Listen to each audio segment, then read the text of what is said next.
La vida está llena de incertidumbres, de desafíos, de cambios inesperados. Sin embargo, en medio de las pruebas hay algo de lo cual podemos estar seguros. Y es que Dios nunca nos falla. Amén. Dios nunca nos falla.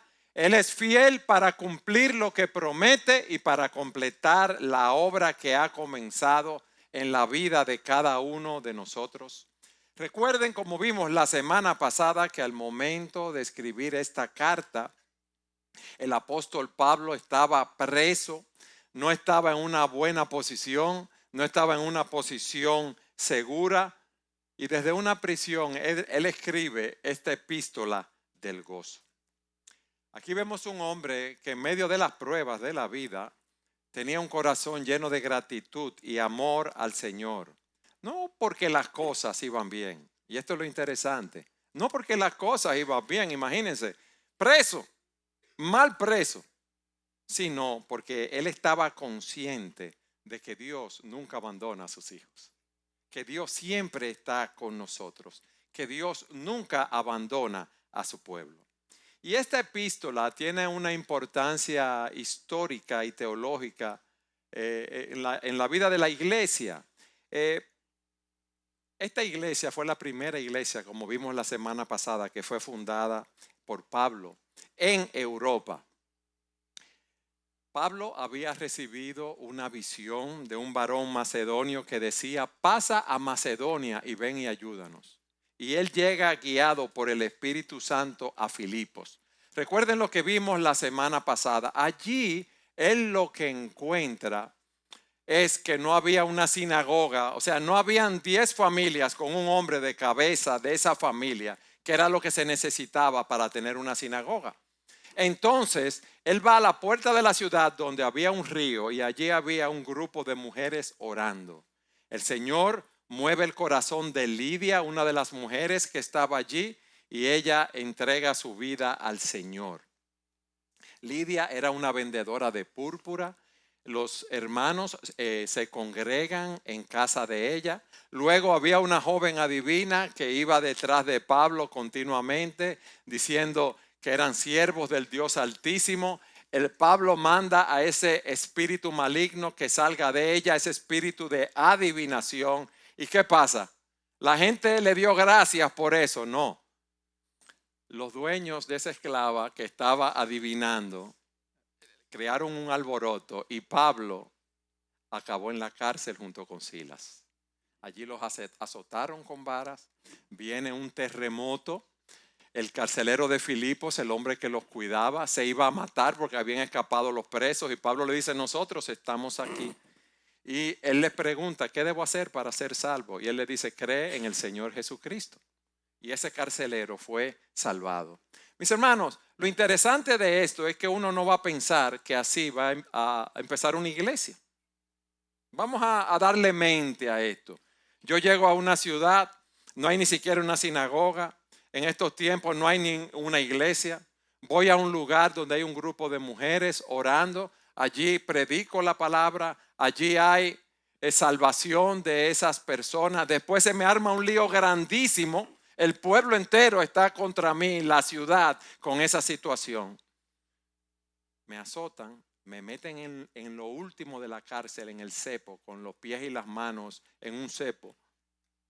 E imagínense lo incómodo que era. Pablo sí hizo valer su ciudadanía romana en ese lugar, y entonces las autoridades estaban muy nerviosas con lo que habían hecho. Pero fíjense cómo una iglesia Dios la forma en el plan soberano de Dios. Quizás nosotros llegamos a un sitio así y decimos: bueno, pero vámonos de aquí a otro sitio a predicar. No, el Espíritu Santo lo había guiado con la visión de ese varón macedonio a ese lugar. Y en el texto que vamos a estudiar hoy, en el capítulo 3, el capítulo 1, versículos 3 al 8, Pablo escribe con gratitud y con gozo, recordando la fidelidad de estos hermanos en la vida de él. Su confianza en el Señor en medio de su situación no estaba flaqueando, porque él sabía, como veremos hoy, que aquel que había comenzado en él la buena obra la perfeccionaría hasta el día de Jesucristo. Entonces, con esto en mente, yo quiero que ustedes abran sus Biblias, busquen en sus aparatos digitales Filipenses, capítulo 1, para que leamos de los versículos 3 al 8. Dice así la palabra de Dios. Doy gracias a mi Dios siempre que me acuerdo de ustedes. Pido con gozo en cada una de mis oraciones por todos ustedes, por su participación en el Evangelio desde el primer día hasta ahora. Estoy convencido precisamente de esto, que el que comenzó en ustedes la buena obra la perfeccionará hasta el día de Cristo Jesús.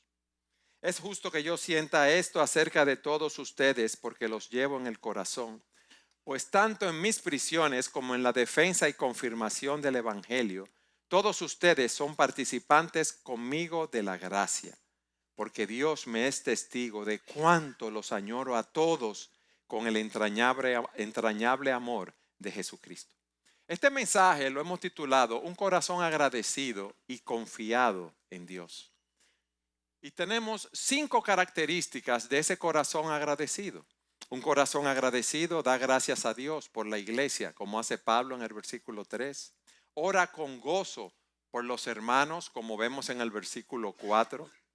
Valora la comunión, la participación en el Evangelio, como veremos en el versículo 5. Un corazón agradecido confía en que Dios está obrando en la vida de cada uno de los creyentes. Y por último, un corazón agradecido ama y participa de la gracia de Dios. Veamos ahora nuestro primer punto. Un corazón agradecido da gracias a Dios por la iglesia. Él dice en el versículo 3, doy gracias a mi Dios siempre que me acuerdo de ustedes. Fíjense que él no empieza a darle las gracias a ellos por todo lo que veremos que ellos hicieron por él, sino da las gracias a Dios. ¿Por qué?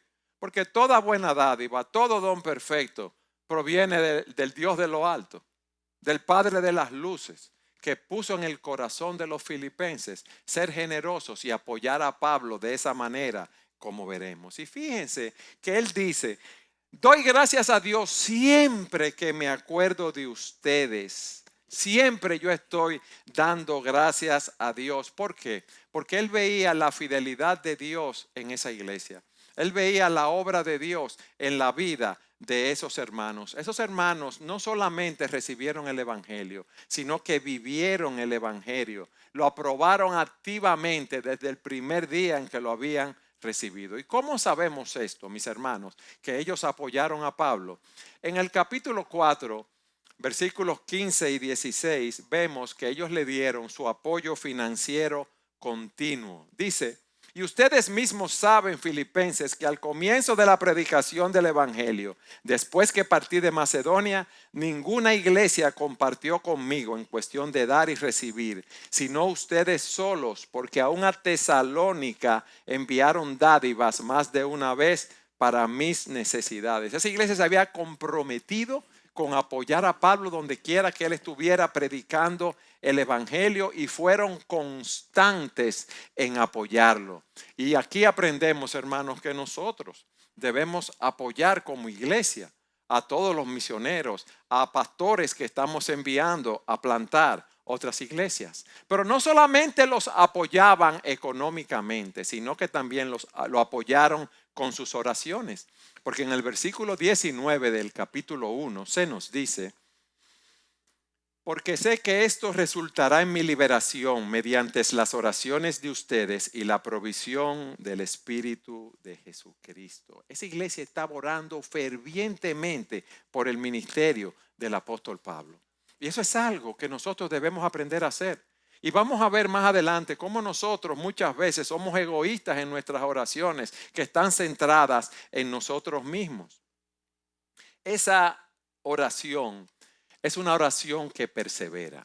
En primera a los colosenses dice, perseveren en la oración, velando en ella con acción de gracias, orando continuamente. Esos hermanos tenían también un compromiso con el evangelio, como veremos en el versículo 5. Pero miren algo que esa iglesia hizo, que veremos más adelante en otro mensaje. Ellos enviaron a uno de los líderes de la iglesia, Epafrodito, a apoyar el ministerio de a Pablo allí en la prisión. Dicen en el capítulo 2, versículo 25. Pablo les dice: creí necesario enviarles a Epafrodito, mi hermano, colaborador y compañero de milicia, quien también es un mensajero y servidor para mí, mis necesidades. Ellos mostraron su amor y su compromiso, que prescindieron de Epafrodito. Y Epafrodito, mis hermanos, ese era un viaje largo de Filipos a donde Pablo estaba preso en Roma. Es un viaje de más de 1500 kilómetros. Y Epafrodito allí se enfermó y estuvo a punto de morir. Pero también miren cómo él lo describe, como un mensajero, un compañero de milicia y un colaborador. ¿Por qué? Porque era un líder en la iglesia. Ahora imagínense el costo económico de mandar a Epafrodito 1900 y pico de kilómetros, que dan los cálculos más o menos exactos allí. Es como que nosotros digamos, bueno, vamos a mandar a apoyar a un misionero, a alguien que está preso en China, y le vamos a cubrir todos los gastos. Y le vamos a mandar dinero. ¿Por qué digo en China, aunque solo son 2000 kilómetros? Porque imagínense lo que era en ese tiempo, caminando a pie, en caballo, en lo que sea, para llegar al lugar donde iba, y si tenían que ir por mar, por el mar también. Imagínense el riesgo que corrió esa iglesia, sabiendo que en ese camino Epafrodito podía ser atracado, lo podían matar, podía enfermar como enfermó. Iban a perder un líder de su iglesia, pero estuvieron dispuestos a hacerlo. ¿Por qué? Por amor al evangelio, por amor a Jesucristo. Y ese es el corazón que debe primar en nosotros, mis hermanos. Entonces, un corazón agradecido da gracias a Dios por la iglesia. Doy gracias a mi Dios, Filipo. Doy gracias a mi Dios, IBCG, cada vez que me acuerdo de ustedes. Siempre que me acuerdo de ustedes. Pero lo segundo que vemos es que un corazón agradecido ora con gozo por los hermanos. Miren lo que dice el versículo 4. Pido siempre con gozo en cada una de mis oraciones por todos ustedes. Pido siempre. Yo suplico. Eso no es que yo pido, ay, me acordé del hermanito tal, déjame orar por él. No, me acordé de tal pastor, déjame orar por él. No, esa palabra pido, que es de oración, es una súplica, es un ruego, es hacer una petición ferviente. No es un simple deseo, ay, es que al hermanito tal, que al pastor tal, que al misionero le vaya bien. No, Pablo tenía un compromiso con interceder por los filipenses. Y esa palabra es la palabra que se utiliza cuando el Señor dice: yo he orado por ti para que tu fe no falte a Pedro. El Señor estaba intercediendo por él en ese momento. Y de esa manera era que Pablo estaba intercediendo por los filipenses. Pero miren la frecuencia de la oración. Siempre, en todo momento, constantemente, sin cesar. No era una práctica ocasional en la vida de Pablo, no. Cuando en primera los Tesalonicenses 5:16 dice oren sin cesar, es orar continuamente. Ustedes han visto cuando usted tiene una tosecita, como nosotros decimos, yo no sé cómo lo van a traducir, una garrapela en la garganta. Usted hace a cada rato, ¿o no es así? Entonces así es que debemos nosotros estar orando sin cesar, como si tuviésemos una tos seca. Pero miren cómo dice: con gozo. No, déjame tomar la lista de oración y a orar porque tengo que orar y me lo propuse. No, es con gozo, con una alegría profunda, con regocijo, con un gran deleite interno. Eso es lo que caracterizaba la intercesión de Pablo. ¿Por qué? Porque aún en la cárcel, repito, su gozo no dependía de las circunstancias, sino de su comunión con Jesucristo y su amor por su iglesia. Yo no puedo estar con ustedes, filipenses, pero yo voy a estar intercediendo continuamente. Pero miren lo que dice ahí mismo en ese texto: en cada una de mis oraciones por todos ustedes, por cada miembro de la iglesia. Mis hermanos, yo no voy a decir levantemos la mano para ver quién ora por todos los miembros de la iglesia, porque vamos a quedar mal. Vamos a quedar mal. Los pastores, cada lunes que nos reunimos, tenemos la lista de miembros y oramos por un promedio de 15 hermanos más o menos semanales, de 15 a 20 hermanos, y vemos cómo está su vida espiritual. Hermanos, pero esto a mí me sacudió, no lo niego. ¿A usted, pastor? Sigo así, a mí tengo que confesarlo porque generalmente uno no intercede de esa manera. Y cuando uno ora, uno lo hace pidiendo para uno y para los suyos. Y Pablo aquí considera un gozo continuo interceder por los hermanos. Es raro ver a intercesores fieles que se preocupen por orar más por las situaciones de las otras personas y no por la suya. Y hay veces que uno se recuerda de un hermano, ay, el hermano fulano, pero en ese momento, aunque uno tiene un buen recuerdo de ese hermano, pues debemos llevarlo a Dios en oración. Y por eso es bueno, mis hermanos, tener una metodología, una guía de la forma como oramos. Debemos orar espontáneamente por los hermanos de la iglesia, por las personas a nuestro alrededor, pero también debemos orar sistemáticamente intercediendo por ella. Como dice Pablo a los Efesios, con toda oración y súplica, oren en todo tiempo en el Espíritu y así velen con toda perseverancia y súplica por todos los santos. Les voy a hacer una pregunta. Si Dios sabe todas las cosas, si Dios es omnisciente, ¿por qué yo debo orar? Bueno, la oración es parte del método de la voluntad de Dios para que cumplamos con sus propósitos. Pero esas oraciones no solamente obran en las circunstancias, sino que transforman nuestros propios corazones y los corazones de los demás. Es muy difícil, si usted tiene un problema con un hermano o una hermana, decirle, Señor, bendice al hermano fulano, si tú tienes un problema con él. Si tú tienes una situación con la cual tú estás luchando, eso te enfrenta también delante de Dios. Y es el método, la oración que Dios ha diseñado para mover su brazo poderoso. Por lo tanto, mis hermanos, nosotros debemos crecer en nuestras vidas de oración. Dice el ministro James Montgomery Boyce lo siguiente: el 90% de las divisiones entre creyentes desaparecerían si los cristianos aprendieran a orar específicamente y con constancia unos por otros. Entonces, amados hermanos de Iglesia Bíblica Sola Gracia, ese es un propósito que nosotros debemos hacernos. ¿Qué hemos visto hasta aquí?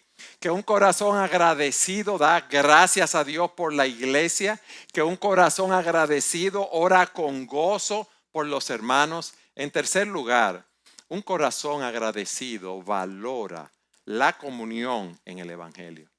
Pablo ha presentado el versículo 3 y 4 porque él dice, todas esas cosas es por su participación en el Evangelio desde el primer día hasta ahora. Ustedes han orado por la iglesia, ustedes han orado, yo lo he hecho con gozo y lo he hecho así por ustedes, por la forma como ustedes han participado en el Evangelio desde el primer día hasta ahora. Y esa palabra participación que se utiliza aquí, compañerismo, es la palabra koinonía. Y su significado es que nosotros, óiganme bien, como creyentes, participamos de algo que tenemos en común. ¿Y qué es lo que nosotros tenemos en común? Guillermo Hendricks, en el comentarista bíblico, dice lo siguiente. Nosotros tenemos una comunión de gracia. Esto no es una obra humana, hermanos. Esto es un don de Dios. Dios desde la eternidad nos llamó a salvación, desde la eternidad a sus hijos. Esa salvación tuvo un lugar en el tiempo, en la vida de cada uno de nosotros, hace 40, 30, 50 años, 10 años, 5 años. Pero nosotros no estamos aquí por casualidad ni por chepa, mis hermanos. Estamos aquí por la gracia de Dios. Porque lo que a nosotros nos une, como hemos dicho en otras ocasiones, no es que nos caemos bien, que tenemos el mismo trasfondo económico, social, intelectual. No es por eso. Dios nos unió en la eternidad. Él nos unió en Cristo, en su muerte, en su resurrección, en su glorificación. Por eso Pablo dice a los Corintios, fiel es Dios por quien fueron llamados a la comunión con su Hijo Jesucristo, nuestro Señor. Eso es una comunión de gracia. Pero es una comunión de fe también. Porque nosotros creímos en Cristo mediante la fe.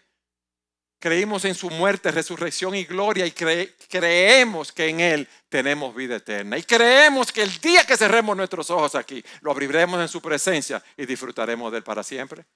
Amén. Hermanos, eso es una realidad. Ahora, esa fe se expresa como orando, dando gracias, orando sin cesar, como dice la palabra, dando gracias en todo lo que nos pasa. ¿Por qué? Porque esa es la voluntad de Dios para con nosotros en Cristo Jesús. Mis hermanos, es una comunión de amor. Yo no sé si a usted le pasa, pero yo vi a los hermanos americanos cuando llegaron y me puse contento. ¿Por qué? Compartimos la misma fe, compartimos la misma esperanza y nunca los había visto. Pero el gozo de verlo, el gozo cuando tú ves un hermano, es porque el amor de Cristo ha sido derramado en ese sentido en nuestros corazones. Y ese amor nos lleva a amarnos los unos a los otros. También es una comunión donde nos ayudamos mutuamente los unos a los otros. Cuidamos de las necesidades espirituales de los hermanos. Esto no es un club, como hemos dicho en otras ocasiones, que tú vienes, ves a la persona de tu misma clase, de tu mismo grupo y te vas. No. Cuidamos de las necesidades materiales y espirituales de los hermanos. Tenemos una comunión en la obra del evangelio. ¿En qué? En proclamar activamente el evangelio de Jesucristo, mis hermanos. De cumplir con la gran comisión. Ahora, en este mes, el día 15 de febrero, es el otro culto en Iglesia Bíblica, Gracia Eterna. ¿Qué tenemos que hacer nosotros? Apoyar ese ministerio allá del hermano Kenneth en guerra. ¿Por qué? Porque la palabra de Dios está siendo difundida y hay personas que están siendo salvados de sus pecados. Nosotros tenemos una participación en todas esas cosas, mis hermanos. Tenemos una lucha contra las huestes espirituales de maldad en las regiones celestes. Eso es una lucha común que todos nosotros tenemos. Nuestra lucha no es contra sangre ni contra carne, sino contra principados, contra potestades, contra los poderes de este mundo, contra las tinieblas que están allí. Ustedes ven por qué Pablo se goza en esa comunión cristiana. Esa comunión cristiana es un don de Dios, de la gracia de Dios. Es un regalo inmerecido que Él nos da a nosotros. Y los filipenses estaban comprometidos con esa obra. Generalmente cuando uno le dicen, mira, Pablo, el que fundó la iglesia, está preso. Ya uno ni quiere hablar de Pablo porque uno dice, ¿verdad? ¿Qué habrá hecho? ¿Qué lío es eso? No, ellos sabían que ese era un hombre fiel, que era un hombre transparente, que era un hombre de Dios. Esa iglesia estaba activamente involucrada en la obra del evangelio. Entonces, eso nos enseña algo. Hermano, no debe haber un miembro pasivo en el cuerpo de Cristo. Todos tenemos una función en el cuerpo, todos somos miembros. Imagínense que el corazón un día diga, bueno, los otros órganos están funcionando bien, yo voy a dejar de latir, ¿qué va a pasar? O los pulmones, ya yo no voy a funcionar más porque la sangre está fluyendo, no, ya me voy a morir. Entonces hay personas que piensan que ellos, ¿sí? Creen o viven como espectadores de la vida cristiana. Y ellos se hacen miembros de la iglesia con mucho fuego, con mucho buen deseo, pero caen en una apatía. Y así como usted tiene una lista de cosas que hacer durante la semana, ir a trabajar de 8 a 5, ir al supermercado, llevar a arreglar el carro, llevar a los niños a practicar tal deporte, ir a la iglesia los domingos de 11 a 1. Eso no puede ser. Los filipenses no eran así. Nosotros no podemos estar tan centrados en nosotros mismos. Nosotros no podemos tener una vida tan egoísta, una vida que no tenga una entrega al Señor, que no tenga un propósito. Mis hermanos, nosotros vivimos en un tiempo donde las personas son consumidores de la iglesia. Ay, yo quiero una iglesia que tenga tal tipo de alabanza, que canten durante 45 minutos, que prediquen 15 minutos y que ya yo me vaya y que nadie se meta conmigo. No, ese no es el diseño de Dios para la iglesia. Y hay muchas personas en muchas iglesias que solo son consumidores. Yo voy y me retiro después. Es que lo que los americanos llaman Sunday morning Christians, ¿ya? Cristianos de domingo en la mañana. Entonces, usted ve a muchas iglesias haciendo planes de mercadeo, óigame bien, para atraer a tal tipo de personas, de tal tipo profesional o de tal tipo intelectual, de tal clase económica, de tal clase social, no. Dios está llamando a personas de todo pueblo, tribu, lengua y nación para que vengan a sus pies. Y eso es lo que nosotros estamos viendo en esta iglesia bíblica Sola Gracia. Y alabamos a Dios por esa bendición. La iglesia no existe para satisfacer los gustos de los asistentes. Es una comunidad de creyentes quienes sirven a Cristo, quien nos compró con su sangre. La pregunta que tú debes hacerse es esta: ¿qué tú estás haciendo? ¿Cómo tú estás contribuyendo con tus dones en este cuerpo local? ¿Cómo estás combatiendo, predicando el evangelio? Predicando la verdad en diferentes lugares. Tenemos que tener un compromiso y debemos saber que ese compromiso con la verdad va a enfrentar a oposición. ¿Por qué? Porque el diablo no está tranquilo, el maligno se resiste cuando los creyentes viven en santidad. Entonces, ¿cómo tú estás cumpliendo tu papel participando en el evangelio con los dones y talentos que Cristo te dio? ¿Qué hemos visto hasta aquí? En primer lugar, que un corazón agradecido da gracias por la iglesia. Y me cuestiono, pregunto, ¿estamos dando gracias por iglesias bíblicas? Sola Gracia. Estamos dando gracias por tantas iglesias a nuestro alrededor que están proclamando el evangelio. Un corazón agradecido es un corazón que ora con gozo.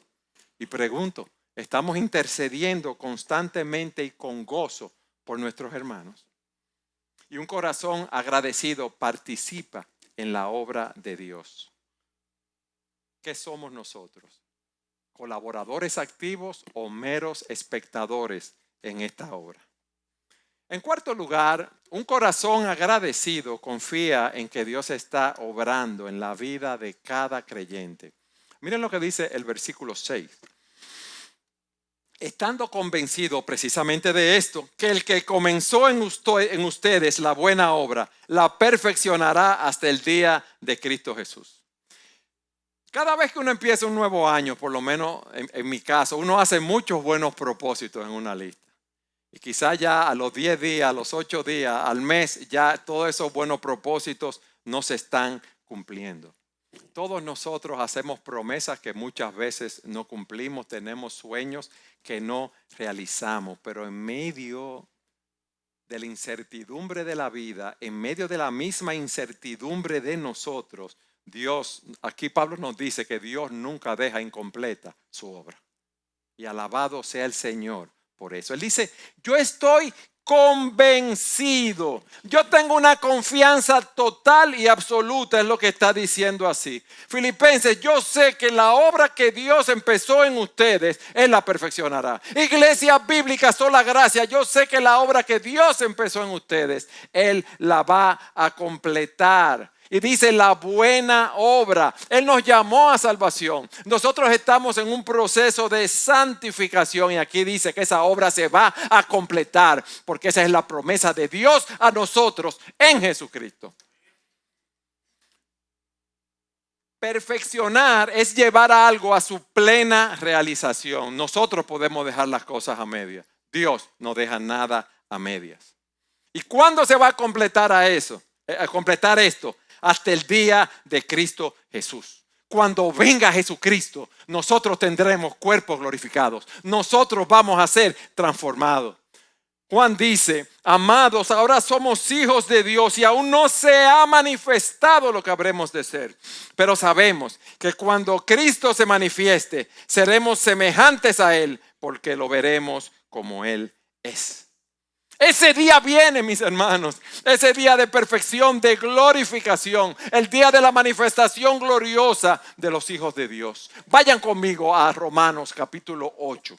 Vayan allí conmigo. Porque a veces uno hace planes tiene obstáculos, tiene aflicciones, tiene problemas, tiene sufrimientos, entonces uno se paraliza.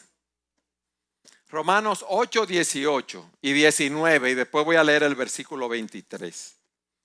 Pues considero que los sufrimientos de este tiempo presente no son dignos de ser comparados con la gloria que nos ha de ser revelada. Todos nosotros tenemos experiencias desagradables, tristes, aflicciones que hemos pasado en esta vida.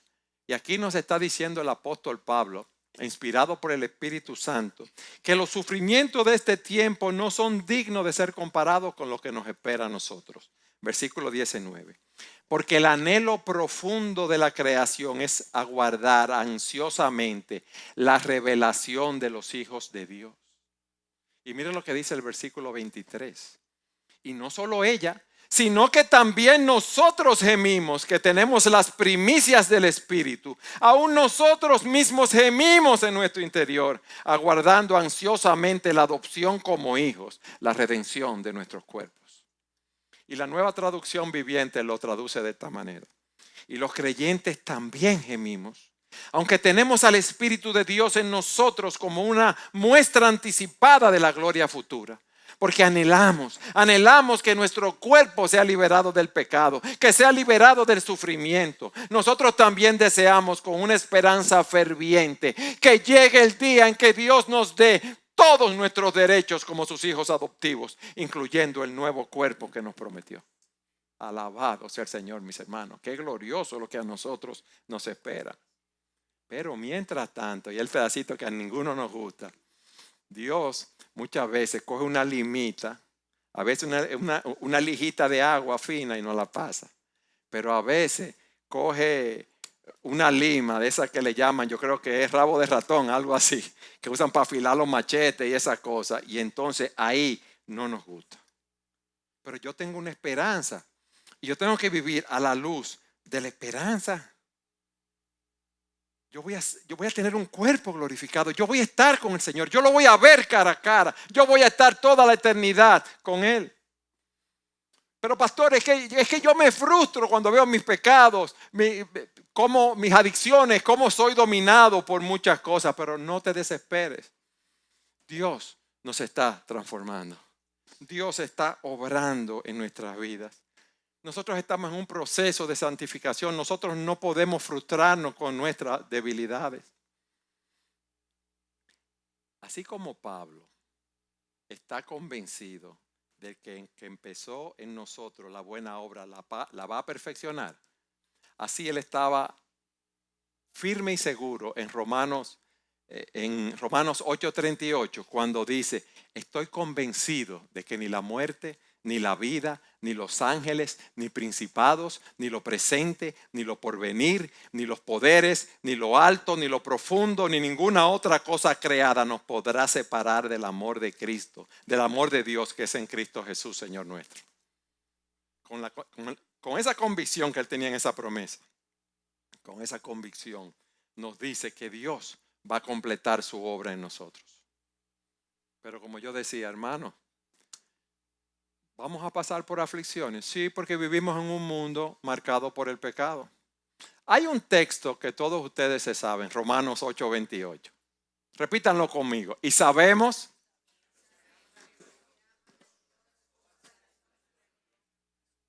esto, aquellos que son llamados conforme a su propósito. Ese sabemos que él dice ahí. Es un conocimiento firme. Un conocimiento completo, no es una suposición, no. Esa experiencia se basa en la revelación divina y no en ninguna experiencia personal. Y así Pablo le dice también a los filipenses: Dios está obrando en ustedes. Lo que pasa es que todas las cosas que nos pasan, buenas y malas, es conforme al propósito de Dios para formar a Cristo en nuestras vidas. Entonces, mis amados, no nos desanimemos. Ese es el punto, no nos desanimemos con las diferentes áreas de pecado en las cuales estamos luchando, sino que enfrentémoslas con gozo y con esperanza. Dice un comentarista del siglo XIX, F.B. Meyer, lo siguiente: si vamos al taller de un artista Allí encontramos pinturas que no han sido terminadas en grandes lienzos, que surgen en grandes diseños, pero que fueron abandonadas. Un artista tuvo una inspiración, empezó a hacer un cuadro o una pintura hermosa y la abandonó. Y dice él, ya sea porque el genio de ese artista fue incapaz de terminar la obra o porque la parálisis sepultó la obra de su mano. Y dice él, en cambio, cuando ingresamos al gran taller de Dios, no encontramos nada que lleve la marca del afán o la incapacidad para acabarla. Y estamos seguros que la obra que en su gracia ha comenzado, el brazo de su fuerza la completará. Mis amados, Dios no tiene obras sin terminar. Ese Dios que salva, ese Dios que nos justifica, ese es el que nos santifica y es el Dios que nos va a glorificar.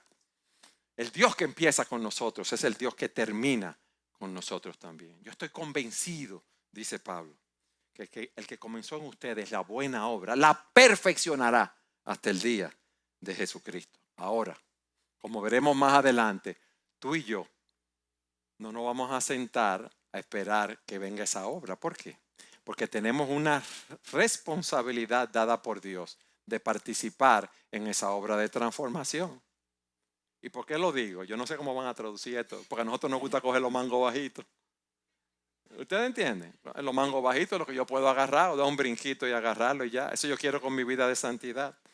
Por eso veremos cómo Pablo en el capítulo 2, versículos 12 y 13, le dice a los filipenses, así que, amados míos, tal como siempre han obedecido, no solo en mi presencia, sino mucho más en mi ausencia, ocúpense en su salvación con temor y temblor. Esa es la parte de nosotros. Porque Dios es quien obra en ustedes, tanto el querer como el hacer, por su buena intención. O sea, nosotros debemos hacer nuestra parte. Hemos visto 4 características hasta aquí. Vamos a pasar a la última. ¿Qué hemos visto? Un corazón agradecido, da gracias a Dios siempre. Un corazón agradecido, ora con gozo por los hermanos. Un corazón agradecido atesora, valora la comunión en el Evangelio. Y un corazón agradecido confía en que Dios está obrando en la vida de cada uno de los creyentes. O sea, Dios está obrando en mi vida, pero Dios está obrando en la vida de ese hermano que es pasivo, de ese hermano que hace cosas que a mí me molesta, de ese hermano que muchas veces sin darse cuenta es ofensivo conmigo. Él está obrando en la vida de ese hermano. Él está obrando en la vida de todos nosotros. Ahora, mis hermanos, si nosotros amamos, ese amor se manifiesta en la vida diaria. No es un sentimiento.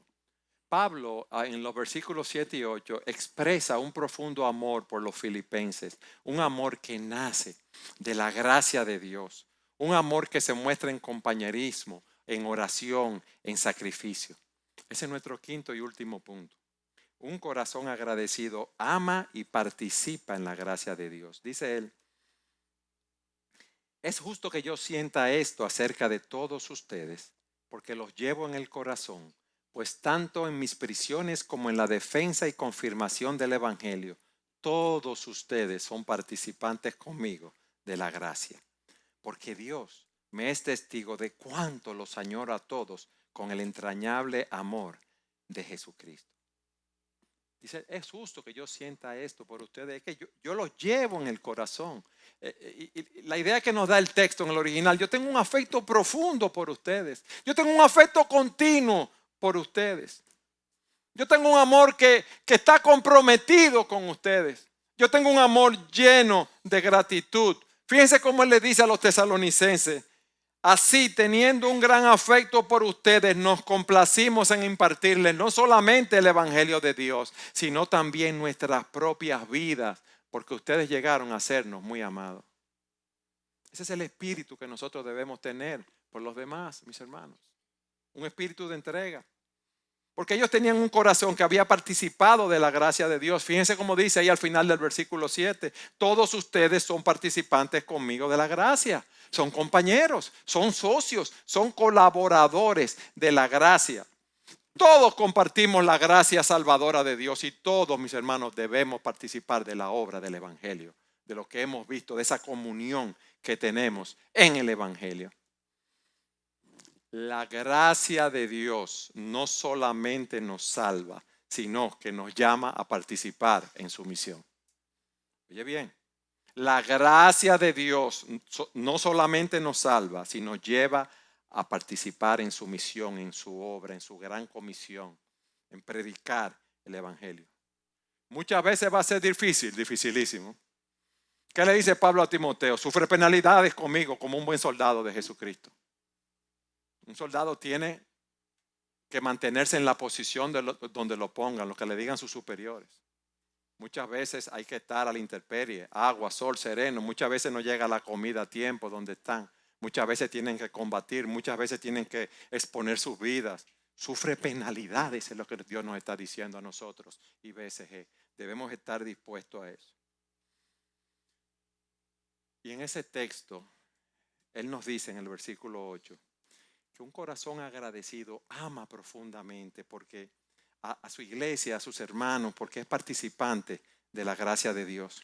Dice él, porque Dios me es testigo. Dios me es testigo de cuánto yo los añoro a todos con el entrañable amor de Jesucristo. Yo tengo un deseo de estar con ustedes. Yo tengo un deseo de ministrarles el evangelio. Yo tengo un deseo de poder compartir con ustedes. Mis amados, ese no es un amor humano. Ese amor es el amor profundo, es el amor compasivo, es el amor sacrificial, como el que Cristo mostró en la cruz del Calvario. Un mandamiento nuevo les doy, dice el Señor, que se amen los unos a los otros, que como yo los he amado, así también se amen los unos a los otros. En estos conocerán todos que son mis discípulos, si se tienen amor los unos por los otros.